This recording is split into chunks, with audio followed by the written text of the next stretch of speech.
Muita gente sonha em achar um tesouro, né? Mas a verdade é que às vezes as maiores fortunas não estão enterradas por aí, estão esquecidas numa gaveta. Hoje a gente vai desvendar a história de uma simples moedinha de 10 centavos que virou uma herança de milhões, e como outras parecidas podem estar escondidas bem perto. E olha, fica até o final, porque eu vou revelar o segredo por trás do desenho dessa moeda, uma promessa que literalmente mudou o mundo. Parece até piada, né? Imagina o troco do pão pagando um imóvel. Só que isso não é a imaginação. Aconteceu de verdade, este ano. 506.250 dólares. Vamos só respirar um pouco com esse número. É impressionante.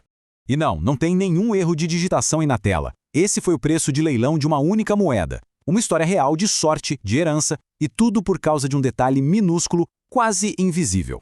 E claro, por trás de um tesouro desses sempre tem uma história incrível. Mas essa não é de piratas. É de uma família de Ohio e uma herança que mudou a vida deles. A trajetória dessa moeda é de cinema. Em 1975, ela veio num conjunto que custava só 7 dólares.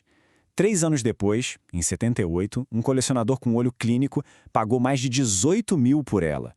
E agora, em 2024, 3 irmãs herdaram a coleção da mãe e levaram um susto quando descobriram um valor real daquela pecinha, quebrando todos os recordes. Agora, a parte que deixa tudo mais maluco ainda, só existem duas no planeta inteiro. Uma foi achada por uma colecionadora lá na Califórnia em 75. A outra é essa, a que transformou a herança de uma família num prêmio de loteria. E aí vem a pergunta de $500 mil, literalmente. Como é que um erro tão raro, tão valioso, pôde acontecer dentro da Casa da Moeda dos Estados Unidos, um dos lugares com mais controle do mundo? A resposta é bem mais simples e fascinante do que a gente pode imaginar. O segredo todo está na diferença entre uma moeda comum e uma de colecionador. E num pequeno detalhe que alguém esqueceu de colocar. Para a gente entender isso, primeiro, o que é uma moeda de prova ou proof coin? Pensa assim, elas são a alta costura do mundo das moedas. Elas não são feitas para circular, para passar de mão em mão, elas são feitas para serem perfeitas, com um acabamento que parece um espelho e detalhes super nítidos. São obras de arte para colecionadores. E aqui nesse comparativo a gente vê o pulo do gato. Uma moeda de prova de 1975 deveria ter esse fundo espelhado e, o mais importante, uma letrinha S bem pequena que mostra que ela foi feita em São Francisco. Já as moedas normais que saíam da Filadélfia não tinham marca nenhuma.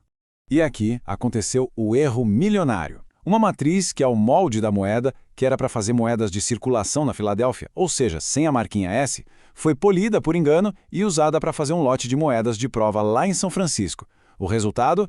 Uma moeda com a qualidade de uma prova, mas sem o S. Um híbrido que não deveria existir. Então, é o seguinte. Se alguém achar uma moeda de 75 sem a marca S, a chance de ser uma moeda comum da Filadélfia é de 99,9%. O valor dela, 10 centavos. Mas, se essa mesma moeda sem a marca tiver aquele acabamento espelhado, os detalhes perfeitos de uma moeda de prova, aí sim é o tesouro. A ausência de uma única letrinha num tipo específico de moeda é o que cria essa diferença de valor absurda. Só que a caça ao tesouro não acaba na moeda de 75, não. Aquele erro não foi o único. Existem outras moedas de 10 centavos do Roosevelt por aí que também podem valer uma boa grana. A primeira para ficar de olho é a irmã mais velha do erro de 75, uma moeda de prova de 1968, que também foi feita em São Francisco e que, de alguma forma, escapou sem a sua marca S. E embora não chegue perto de $500 mil, um exemplar desse já foi vendido por quase 50 mil dólares. Nada mal para 10 centavos, hein? Agora vamos para uma moeda rara, mas por um motivo totalmente diferente. Não foi um erro. Foi de propósito. A moeda de 1996 com a marca W. Essa é a única moeda de 10 centavos comemorativa que já foi lançada. Foi feita em West Point para celebrar os 50 anos do design do Roosevelt, por isso tem esse W especial. Com menos de 1,5 milhão de unidades produzidas, elas são bem difíceis de achar e valem bem mais do que o valor de face. Tá, a gente fica animado para sair procurando, né? Mas onde é que esses tesouros se escondem na vida real? Olha, o lugar mais provável de achar essas raridades não é no troco da padaria. É em lugares esquecidos. Aquelas coleções antigas que um tio ou avô guardava, conjuntos de moedas que alguém ganhou de presente, caixinhas de metal no fundo de um armário. É ali que a mágica costuma acontecer. E agora, como eu prometi lá no começo, vamos ao segredo final. Por que a moeda de 10 centavos tem o rosto do Franklin D. Roosevelt? A resposta dá um significado completamente novo para essa pecinha de metal. A moeda foi criada logo depois que ele morreu, em 46, não só para homenagear a presidência dele, mas principalmente o papel dele na luta contra a poliomielite. Roosevelt fundou uma organização chamada March of Dimes, que, com a doação de milhões e milhões de moedinhas de 10 centavos, financiou a pesquisa que levou à vacina e à erradicação da doença. Cada moedinha dessas é um pequeno monumento a uma das maiores vitórias da história da saúde. Se essa busca por tesouros escondidos foi interessante para você, não esquece de deixar um like aqui para a gente encontrar mais histórias como essa. E claro, se inscreve no canal para não perder nosso próximo mergulho no mundo dos colecionáveis. Um abraço e até a próxima.